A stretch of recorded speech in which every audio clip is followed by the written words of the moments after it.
This is Lorena Mora-Mowry, one story a day.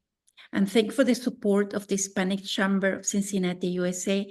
We are connecting, informing, getting inspired for all the Latinos in Ohio. With us today, we have a Christina Vera. She is the first time as a proud member of the Columbus Board of Education, having been elected in 2021.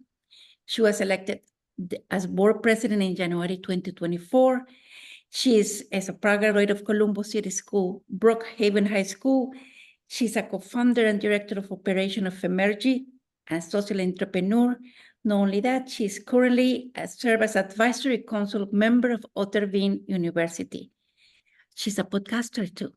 Mrs. Vera enjoys co-hosting True Print for live podcast. She's an entrepreneur, she's a creative, she's a strategist. We can add your LinkedIn because it's a lot of information, but welcome to my podcast, Lorena Today and Mujer Latina Today. Thank you for having me. I'm really honored and excited to be here. Because we have a beginning, don't you think we need to know about that leadership that you have, that is rooted with a story of family, community. Tell us about a little bit about your upbringing and cultural background and how it has shaped your life today. Yeah, no, thank you for the question, and thank you again for having me. I am a proud daughter of two Latino, parents. Both of my parents are, from Puerto Rico. My mom's family is from Maya West, and his family is from Ponce. And, I was born in New York and came to Columbus, Ohio when I was just a little girl. And at the time, there wasn't a lot of, family here in Columbus. And definitely there was not a lot of, Latino family or just Latinos in general here in Columbus at the time. And growing up, I, really saw early on how hard both of my parents worked. Both of them did not graduate high school. Eventually, they did get their GEDs. And, they were just always working very, very hard. And even though they didn't have a lot, they gave a lot. And so as they would meet other people who would come here, either from New York or Puerto Rico, they were always, giving, whether it was clothes or a meal or, a place to stay. And so it taught me early on about the importance of serving others. And, you don't have to have a lot to make an impact. And so that was something that stood with me very early on. And really the idea behind, how can you make a contribution to the world? So regardless of what you're doing, to have pride in what you're doing. And I'm grateful that even though we didn't have a lot growing up, that I still felt we were rich in other ways. We may not have been rich monetarily, but we were rich in culture. We were rich in family. We were rich in, we had our family meals together. We often had opportunities to go back and see family in New York. And so those are the kinds of things that I remember growing up and, have really been able to help shape who I am now as an adult and really has been able to drive the work that I've been able to do now as an adult. I just see you when I arrived in Ohio many years ago, there was not a community. And that our country, we need a community. If we don't have it, we create a community. So you think that your mother, they left New York, your parents, they came to Columbus, there was not a big community. They start building the community. You think that was important, that they need to connect with people, to connect the community? Is that something that you have learned from your parents? Yeah, absolutely. I definitely felt like, it was such a need for them to build that community. Like I said, there was not a lot of, Spanish speaking families. I remember when we first got here from New York, and it is such a culture difference, coming from New York where it is so diverse and there was a lot of, different families and just a cultural mix. And coming here, it was very, very different. And so I do feel like that was such an important piece for both of my parents. And although eventually they did separate, for them, it was still important to bring family and to help create community. And now I'm so blessed to see a lot of the families that arrived in Columbus around the same time with my parents. They're now like family to us. Like we have been with these folks since, the early 90s. And, I think that's something that I'm super connected to in terms of our culture.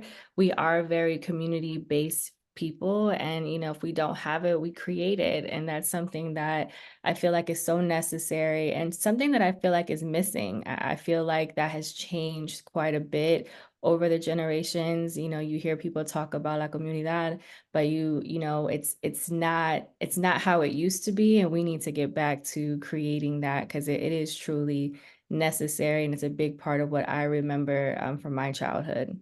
I think that you have become a leader, but to become a leader, you need to go with different jobs. Tell us about your work, and tell us about what is the most passionate about what you do, and how has your cultural upbringing guide your work.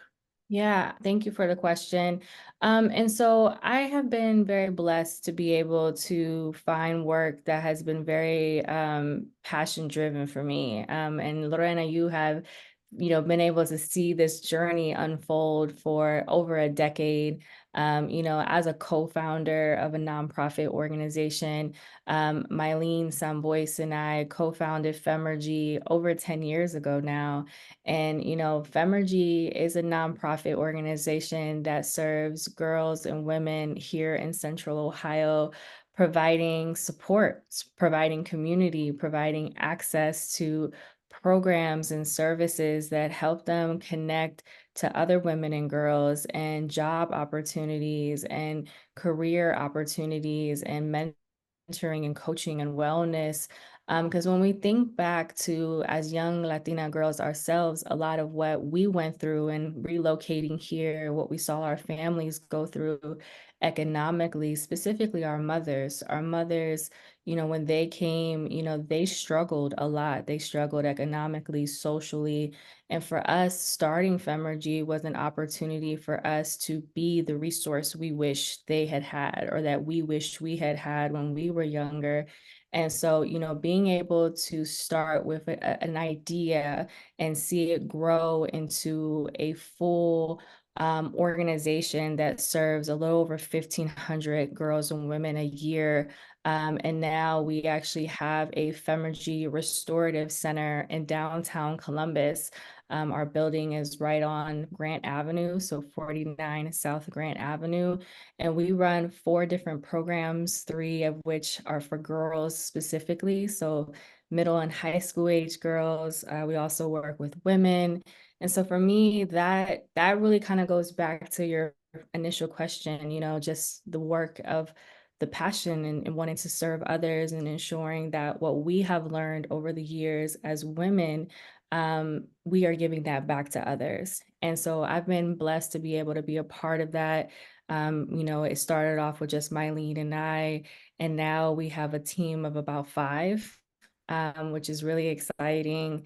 And that work has Unbelievable. allowed me, yeah, unbelievable, right? It's just so amazing. Congratulations. I remember that you started, I don't know, when we went to Latinas in Ohio, you Mhm, raised hands and you were interested to support Latinas.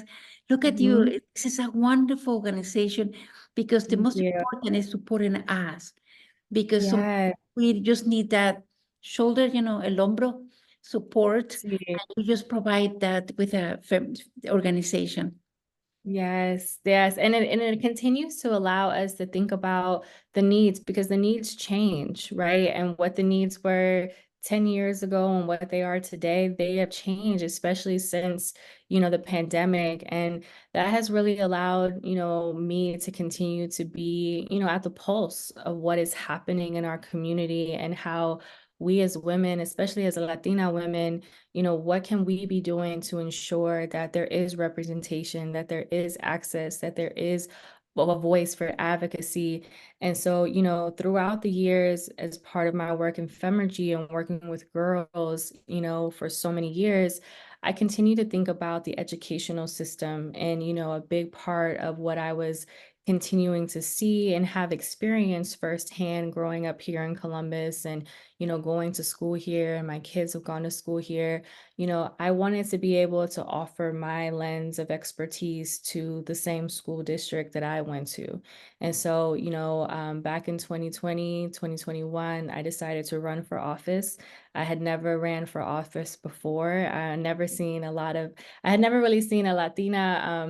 Latinas running for office. So that was something new, and very scary, if I'm going to be honest. I was like, I don't know if I could really do this. I'd never had, saw many women like us running for office, didn't even know how to really run for office, and, decided that I was going to try. And I had a community of other women behind me who said, you know what, if you want to do it, we're going to support you, we're going to help you.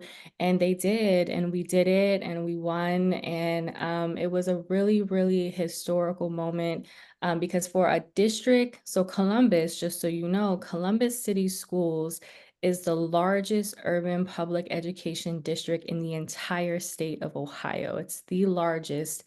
And I am I'm the second Latina that has ever been elected to Columbus City Schools. And I'm the first Latina president. And this district has been founded since 1845. So since 1845, I am the first Latina president that they have ever had. And so it's just, like, as much pride as I have in that, it tells me the amount of work there is to be done, right? And because although I'm the first and the second to have been elected, it also tells me that there's work to be done to ensure that I'm not the last. And so that's a big part of what I constantly think about is succession planning, and how do we ensure that when we get in rooms and spaces like this, how are we creating opportunities for the next wave of Latinas and women in general? We are the largest, one of the largest growing, populations here in Central Ohio, the second largest population in the school district. And so it's certainly a growing population, and certainly, something that, has been consistently increasing.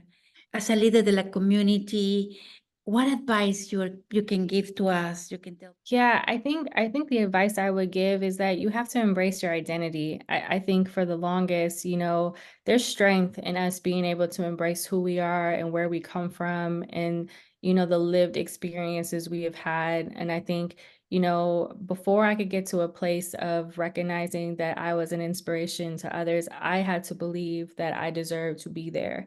And so I think that there's power in really owning the fact that you deserve to be in those spaces. You deserve to be in those rooms. So believing in your potential, having the confidence to and the ability to go after your dreams, and don't self-doubt or allow society to stereotype you into limited beliefs as to what you can achieve.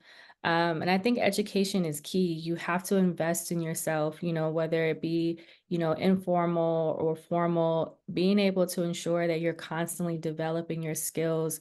I think that's something that, I didn't see or understand that a lot growing up. And now as a millennial adult, I'm just recognizing the power of just being able to continue to develop and go to networking events, or not just like the same ones, right? Like not the ones where everybody is going to be there, like not those, but the ones where you're going to learn and be able to grow and go to workshops and trainings. But it's really, really critically important to invest in your growth and your ability to stay connected in your craft. And then I would also add, just to stay connected to your community. One of the biggest things that I see sometimes is that, when you get in these spaces and you get in these rooms, sometimes you can become disconnected from your why or the communities that you come from. And it's really critically important to stay rooted in your community, give back whenever possible, and then lift others as you climb, mentor those who are coming behind you, and support the initiatives that benefit your community. Because at the end of the day, like, we can't do this work by ourselves, and we shouldn't want to. And so, collectively, we are more powerful together, and that progress is essential. So I would say those are like some of the key things that I have continued to learn along the way. In addition to just like building relationships. I can't say that enough like mentors and coaches and just people that truly want to see you succeed and truly believe in your abilities. Surrounding yourself with those individuals truly has made such an impact in my life. And I feel like anytime that I could stop and pause and give somebody advice or be able to connect them with another person, I do it because so many people have, in fact, done that for me. I see you and I see you behind of you, a lot of Latinas that they are supporting you, but I also see you that is possible. When we see that, I always say that I'm afraid because I went to a lot of places and I raised my hand and I'm saying what I'm doing here, because we have to think about all the Latinas that we have behind or they want to see us that is possible. And I think that you are doing that. You're a creative, you are in this podcaster. At what time do you do all the stuff? How do I do all this stuff? Yeah. I don't know. You're You a mother, you have know, children, your life, work, volunteering, you're a leader. yeah. I always say, I think, honestly, it just all works. And I think I've come into a season that I just honestly, I don't do anything that doesn't feel right anymore. Like when I really truly I have come to a place in my life where if it doesn't align with who I am at my core, like my core values, or like, what I say is a priority, I don't do it. Like I'm unapologetically I have a list of things that I'm like, okay, these are the things that I'm passionate about. This is how many hours a week I have to do, certain things. And if the requests or, the event, if it doesn't align with those things, I just don't do it.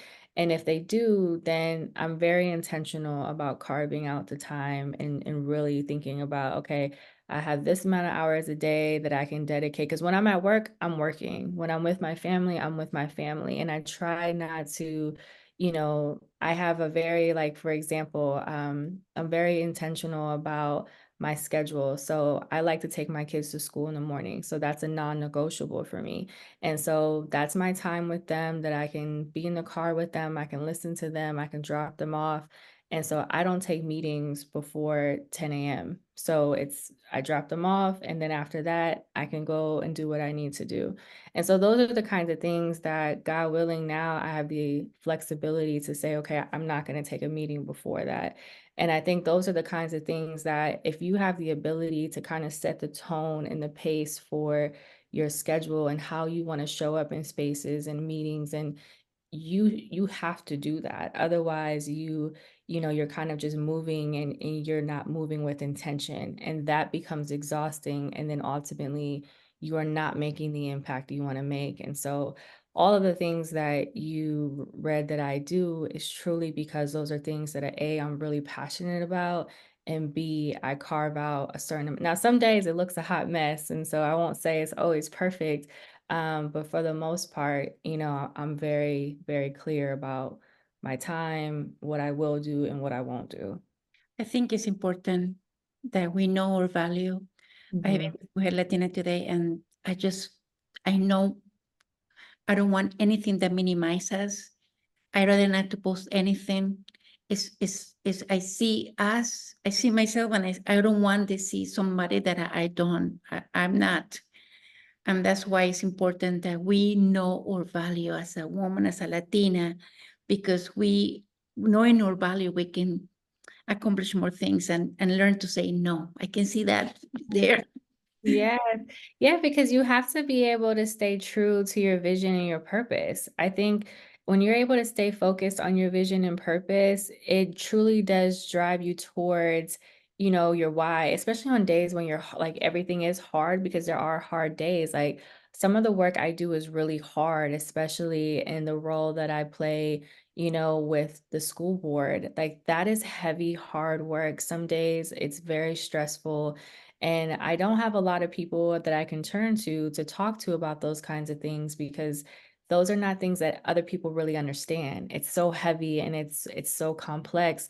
And so in order for you to be able to pull yourself out of days where it's really hard, like you have to be able to create habits and intentions that really kind of reshift you or refocus you when days are hard like that. And that's why I think it's really critically important just to start creating just like habits and having those like advisory friends and groups of people that can kind of Support help kind system of, to support yeah, it's an ecosystem. amigas, the support system. Yeah, your amigas, like who are your people? Because like you need that, like everybody needs that. And I truly believe that like you should have a therapist, you should have like a group of like it's like your whole like who is your personal advisory board, right? Like every company has a board. Who is your personal board, right? Like you got to have like 4 or 5 people that you call for various things so that they can advise you on, did I do this right? What do I, like that? I feel like that's, if companies run that way, why do people feel like you can do everything by yourself? Like we were not designed to just figure everything out ourselves. I was going to ask you a message for the Latinas, and it's the perfect one. And I just want to celebrate your story, your leadership, because this is the Hispanic Heritage Month 2024, and we need to be visible. We need to be there because we are working for our community. Any additional message that you would like to share? Yes, I would like to say, I think as Latinas too, we need to celebrate our successes more. Like, and I don't want to just wait to Hispanic Heritage Month or, like one time of the year. Like, we need to be like celebrating year round, every single day. I'm free.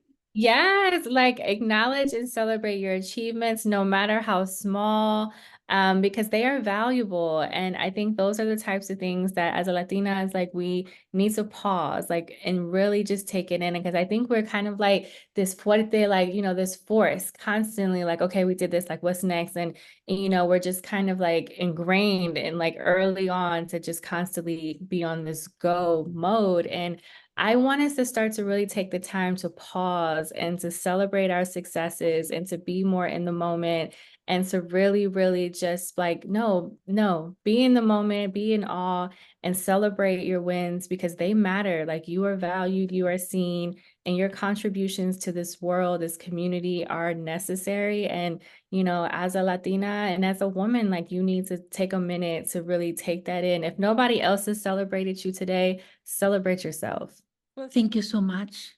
I will be happy to celebrate the Latinas. We need to connect more Yes. because I think it's important. One point we were very connected, and now we need to reconnect in order to celebrate our leadership. Connected, because if we're connected, we're stronger.